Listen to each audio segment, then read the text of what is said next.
I'm Glenn McGuinness, and this is Outburst. On the program, is Canada moving in the right direction? I like to think that we are headed in the right direction. When things look like they're getting better, we take 2 steps back. Do you know what I mean? We have to think about the fact that the cost of living is going up, the cost of housing is going up. It's a big country, costs a lot to run it.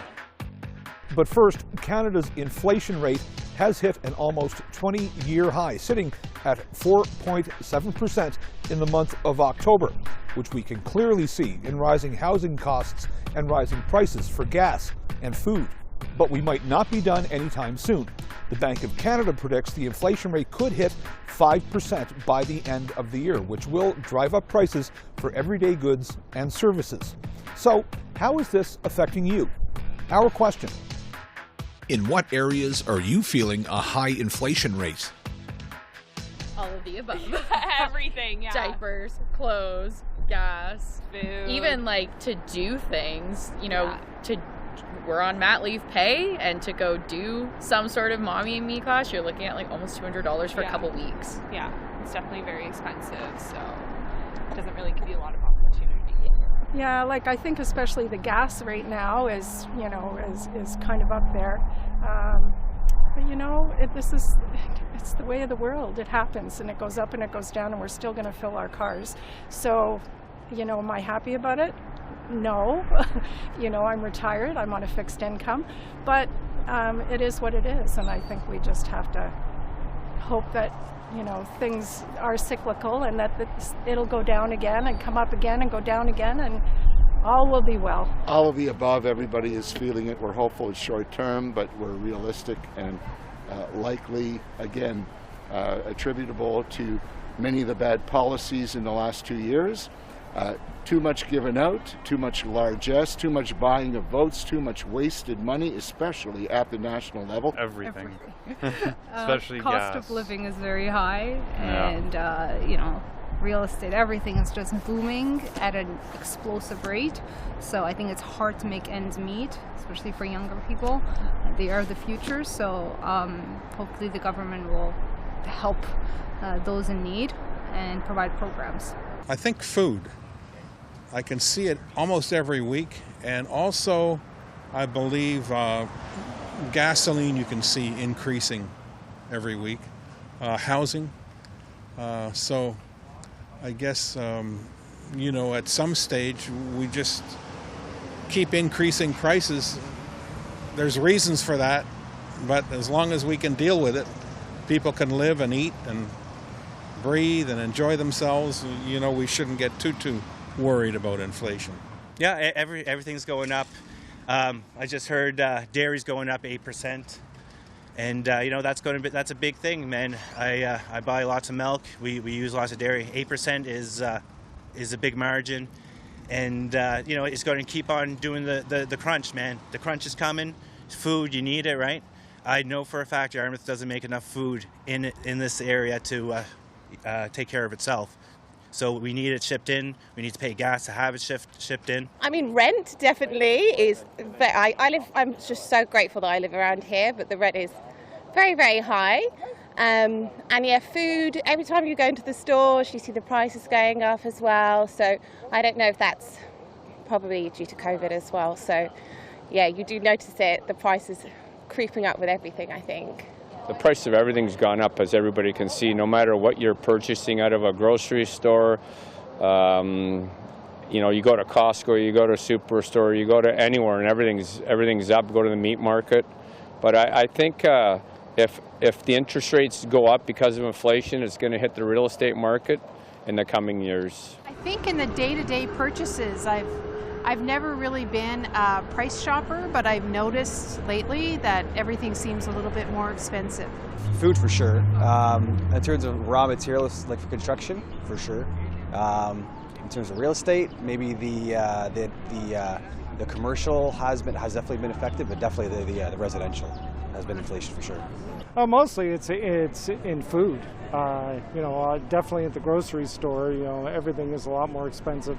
I mean, I work in shipping, so I know that, the whole distribution channels being totally messed up at this point are impacting everybody. But, gasoline also, of course, the gas prices are higher, but I would say food is where I noticed it the most on a daily basis.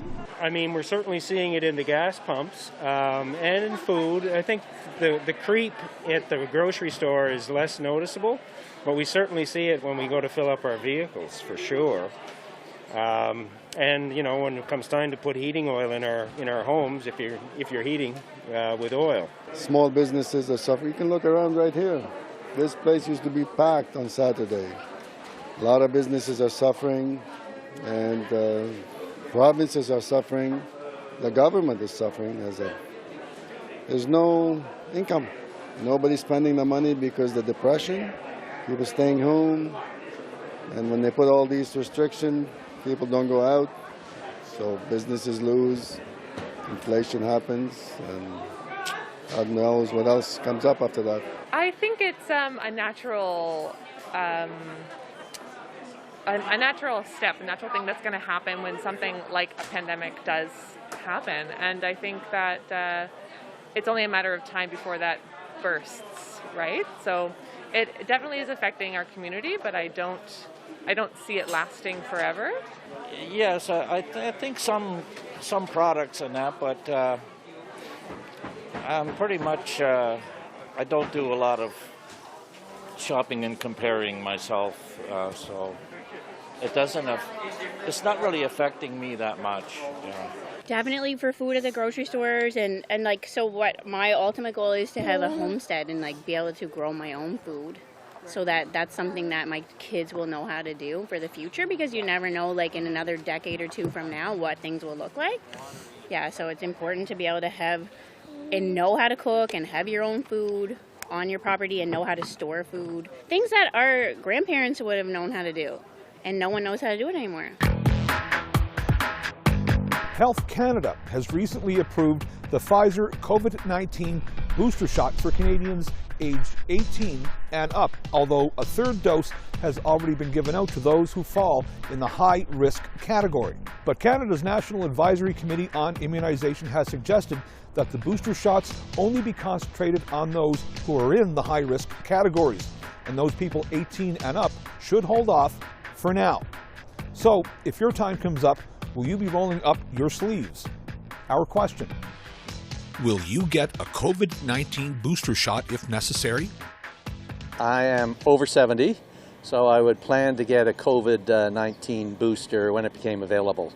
But right now it's not available for me. Why will you get it? I think it's a reasonable precaution to do. I've got both my shots, and I think it's reasonable, and I will get the general flu shot. I have no issue getting a booster shot. I personally take care of special needs adults. My job is to take care of them and make sure that they're safe, and my family, my grandparents, and just to be able to live my life the way I want to live it. Travel. I have a brother that's in the United States. I want to go see him. Places I want to go, things I want to do, and if that's what it takes, pack myself. I have no issue doing that.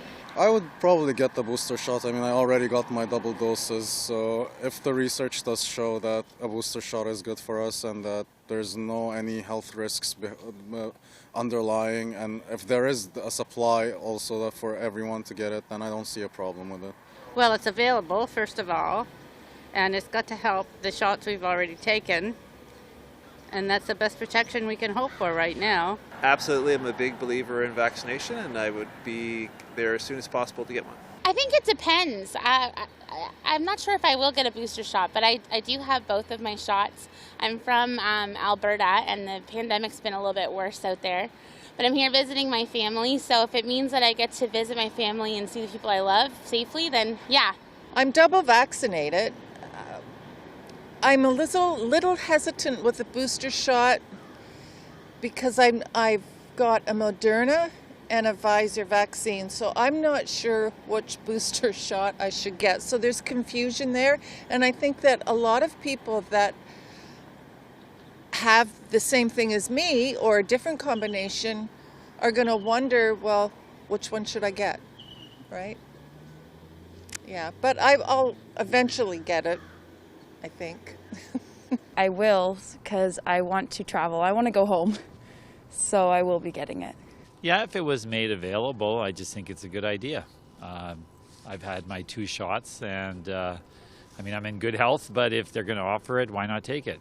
And they say the efficacy does wane over time, so it's not a bad idea. Oh, I'd definitely get it. I believe in the science behind it, and it's extra protection. So, yeah, that's not up for debate for me. I would, yeah, and again, just being part of the solution as opposed to a problem.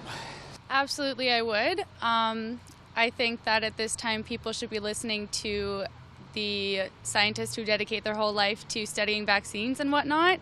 There's a lot of research done from SARS already on this vaccine, so it's nothing new and nothing to be afraid of. If you do have an understanding already of how vaccines work, there should be no issue, and I think that more people need to educate themselves on this matter before forming an opinion, and just listen to what the government and officials have to say. I probably will get a booster shot, probably not before like the people that really need it, like the old people, the seniors, but I think in the future, yeah, I'll definitely get it just because it's just an added level of safety for me. I'm kind of indifferent about it. If I have to go get it, I guess I will because it'll be too inconvenient not to, but I don't know. Oh, absolutely. I'm a great believer in vaccinations. It saved mine and my daughter's life quite a few times, especially because I contracted TB when I was back in England. And because I'd had the shot, it didn't kill me. And I'd had a newborn baby then. And because she had her BCG shot, it didn't kill her as well. So I'm a huge believer in vaccinations, and I will totally be getting my booster shot. Yes, I work in sports, so that's part of what you have to do when you're working. But even if I wasn't in sports, I would definitely be doing that just because I have family that are either of elderly age or have health conditions, and so I think about not only my own family but those others, and impacting or being able to help and preserve and try and keep that up to speed and everything. So yeah. That's a great answer. Yes, I absolutely would. I'm diabetic, so immunocompromised. So yes, To the once they're family available, exactly. So absolutely. Yeah, I've had the 2 shots. I don't need the booster right now, but if it became a requirement at some point, I would happily get the booster. Absolutely, yeah. I feel if I could just do my part and just doing my part is getting those booster shots, and then I'll do so. I don't really mind, yeah. Yes, I would get a booster shot. I think there's a lot to be considered around the timing of booster shots and access of other communities in other countries and whether or not they have access to the first doses yet.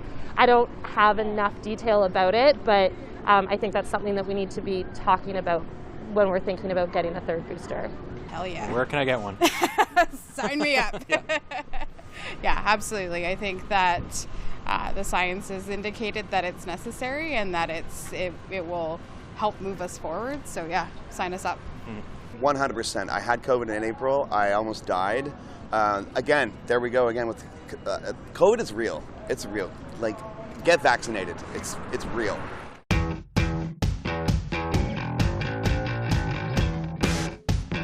Who was the first woman to become Governor General of Canada? Adrienne Clarkson, Jean Sauvé, Michael Jean. So Clarkson, Sauvé, or Jean? Jean? Adrienne Clarkson. I'm going to let you decide that. I think I would say the first one, Adrienne Clarkson. Adrienne Clarkson, Jean Sauvé, Michael Jean. I mean, she works in government, so I'm going to say I that don't know, one. but- I'm going to agree with her. Adrienne Clarkson. Adrienne Clarkson? Michael Jean? I'm leaning toward Jean Sauvé. You would be absolutely correct, my friend. Very good. Throughout her distinguished career, the Right Honourable Jean Sauvé has achieved some important firsts. As a Member of Parliament, she was the first woman from Quebec to serve as a federal cabinet minister. In 1980, she was the first woman to be Speaker of the House of Commons. Sauvé also opened the first daycare in Parliament. In December of 1983, just 1 month after finishing her tenure as Speaker, Sauvé was appointed as Canada's first female Governor-General and it was made official in May of 1984. While the COP26 climate summit in Glasgow, Scotland has ended, the pledges put forth by world leaders to slow emissions and put a stop to global warming has generated some optimism. While Canada has encouraged other nations to get on board with carbon pricing, the Prime Minister also committed to net zero emissions in the oil and gas industry in Canada by the year 2050. But many people feel these measures are too little, too late, and that we're already seeing the adverse effects of climate change around the world with fires and flooding, including here in Canada. So we took to the streets with this question. How concerned are you about climate change? Very concerned. This is, Canada talks a lot about changing something and does not contribute. And we live in this province of Alberta, which is, very much built on the oil and gas industry, but that's a dinosaur industry. And unfortunately, we really have to change. And we really are lagging behind in Canada. And you see the changes in the weather, these extreme weather events that are happening. That is a lot to do with the real climate change that's already happening. And people who live up north in the Arctic already know that for a long time.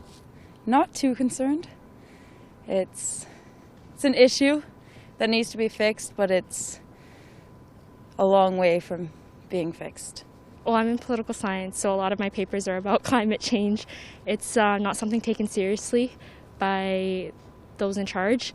And unfortunately, it's the kind of thing that citizens, everyday people, reap the consequences of it. So yeah, it's definitely something we need to start taking seriously.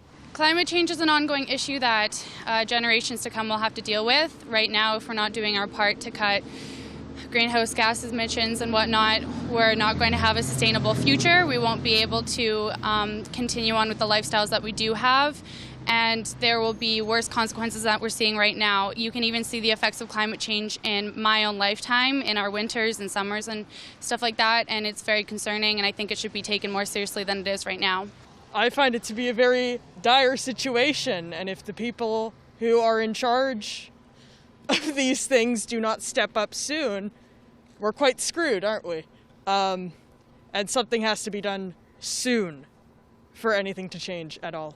I'm hugely concerned about climate change. My partner is actually an environmental sociologist, and one of the key elements that he's been looking at is climate change as well. So I'm well informed about climate change, and it's one of the things that I feel very strongly about because I have children. We want to leave a better life for our children. We cannot do that if we don't address issues around climate change. I suppose I am, in a rather vague sort of way. I know that there's way too much stuff coming out of the buses. God help me that I have to say it. but I know there's a lot of crap in the air, and we've got to do something. I mean, you have to give this a second thought. This is our only world we've got. And I learned about it a lot in university, but I didn't realize that it was as bad as it is now. So I guess I am concerned about it because if I have children soon, I want them to live in a world where the air is healthy and they can do the things that they love. I would say I'm moderately concerned. I think I do believe in climate change, but I also believe in a more kind of thought through way of managing it versus rushing into quick solutions that have their own problems. What's going to be left? What's going to be left for our children and their future and their future children. So pretty scary. How about yourself? Are you concerned about climate change? I am. I think I'm more concerned at the fact that, what can we be doing?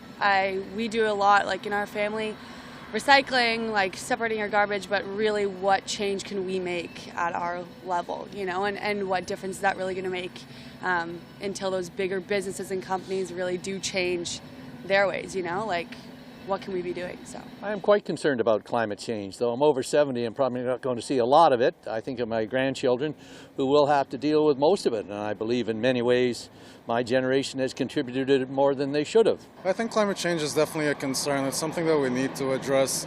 There's been research that shows that we might soon be at the point of no return, and that's something that we should take into account. But at the same time, it's not a very tangible thing in the short run, so a lot of people don't seem as concerned as maybe they should be. I might be one of those people as well. Like, there are times where I'm more empathetic with the situation than other times, but yeah, concerned for sure. The ice is going to melt and the seas are going to rise and drown us all. Luckily, I don't think I'll live that long, but you know, some of my descendants probably will. And it's everything from the communities in the Arctic being affected with the reduced ice melt, islands in the tropical waters disappearing, the impact on biodiversity. Yeah, there's like a million reasons it's important. Extremely concerned about climate change. It's happening, it's real. Politicians aren't doing nothing about it. They're just staging these events that do nothing and mean nothing. I'm very concerned about climate change because as an Indigenous person from the Arctic, I see how climate change is affecting my village, my people, and it's very serious. It's the most pressing issue that we face right now. We have to reevaluate our fascination with fossil fuels and extraction industries, and our children is going to make a new day. They won't stand for just standing around and watching what we do. Our kids will be different. So I have a lot of hope in the future. A lot of these kids today won't stand for what we accept as normal. As you can see, a lot of weather effects happening, a lot of storms, forest fires, the most important. Probably we can see it during the summer everywhere, a lot of smoke. And from my native city, from Russia, there is also a problem there. So it's a global problem of the whole earth. And I'm pretty much concerned, yes. As we continue to move through this pandemic, many Canadians perhaps have taken the time to reflect on where we stand as a nation, especially during the vaccine rollout. Canada has always been a country that steps up to the plate when needed, and we look to set an example to the rest of the world. So we took to the streets to ask Canadians how they feel about this country moving forward. Our question: Is Canada moving in the right direction? Canada's wandering in the right direction. It's sort of stumbling in the right direction, but it in many ways, but I think it's just not as effective as it should be. So generally, yes, but we kind of do ourselves in because we sort of half commit, and we need to take a stronger stand on some of those things. I think as a country, yeah, we have to do something. There's concessions we all have to make. It's a big country, costs a lot to run it. So I think we're doing all right. We're doing a lot better than other countries, and I think we take 2 steps in the right direction, and then when things look like they're getting better, we take 2 steps back. Do you know what I mean? We might be moving ahead a bit, but we're going back a bit too, and then we move ahead a bit, and then we go back a bit. Yes, I'd like to see us moving further and faster. We're moving better now than we have been for the last 15 years, but still, I think I'd like it to be going further and faster. And if we stopped expecting that everything should be cheap and started reinvesting in our own local capacity to manufacture and produce goods and services, we would not only break a cycle of dependency on foreign economies, but also build jobs and opportunities and hope for young people. I generally think that the country is going in the right direction. I mean, it's very difficult right now. I feel for the government just for the fact that, you know, they're having to spend money they never intended to just to try to keep the country afloat. But honestly, when I compare it to what other countries have been going through, yeah, I think we're doing pretty well, all things considered. Well, as an Indigenous person and as we're distracted by COVID. We got bigger concerns than a plague right now. You know, plague should be secondary. Our very status as a decent country is at stake, and perhaps our name should be stripped off the list of civilized nations. We're doing terribly. In terms of climate, I don't think so, no. Because I think one of the biggest things that you guys can do is to want to move away from fossil fuels for electricity generation. And the other thing is that I think you can somehow, tweak your urban planning so that everything is not so dependent on cars. I think that not only would help with the whole climate situation, but it would also help with like public health and sort of related issues. Yeah. That's a great answer. Did you want to add something to that? Yeah, I totally agree with his take on climate change. I definitely think Canada could be doing a bit more. And I think probably in terms of the COVID response, I feel like Canada could have acted a bit faster to kind of prevent it from growing to the magnitude that it has been over the past year or so. And it doesn't seem like we're making too many advances, even with our Indigenous population. A lot of that has been forgotten already, and that just happened. I mean, we're standing right here. And so, no, I don't think. I think we need strong leaders, and we don't have that right now on every level of politics. Absolutely not. I see a lot of rhetoric on the part of our national politicians, and frankly, in many ways, as I travel the world, at one time to be a proud Canadian, I'm a somewhat embarrassed Canadian with respect to the leadership, so-called leadership of this country, and in my opinion, the terrible job they have done. Yes, but we still have a long way to go. I personally think we should adopt more of a socialism system where everybody kind of has access to the same things. I like to think I'm hopeful about that. I like to think that we are headed in the right direction. Do we have the right people doing that? I'm not honestly sure, but I am hopeful. I think all of us have negative feelings about most politicians, but I deal a lot with Americans, and I look at what's going on in their politics, and I think we're pretty fortunate actually to have a pretty moderate group of people, Canadians are, and we are liberal, small L, not capital L, but I think we're more in this as a society than a lot of Americans are. So I think we'll always have challenges with politicians, but I think we're kind of on the right track. Nothing is done for climate change. We're exactly in the same spot we were 6 years ago. Nothing is done, and if we don't smarten up, we won't be around in 8 years or whatever, 10 years, because it's going fast. It's going far too fast now. Thanks for watching this episode of Outburst on CPAC. If you have any comments about this show or any other show, you can find us on social media. You can also find us on our website at www.cpac.ca. I'm Glenn McGuinness, and on behalf of my colleagues at the Cable Public Affairs Channel, thanks for watching. We'll see you next time.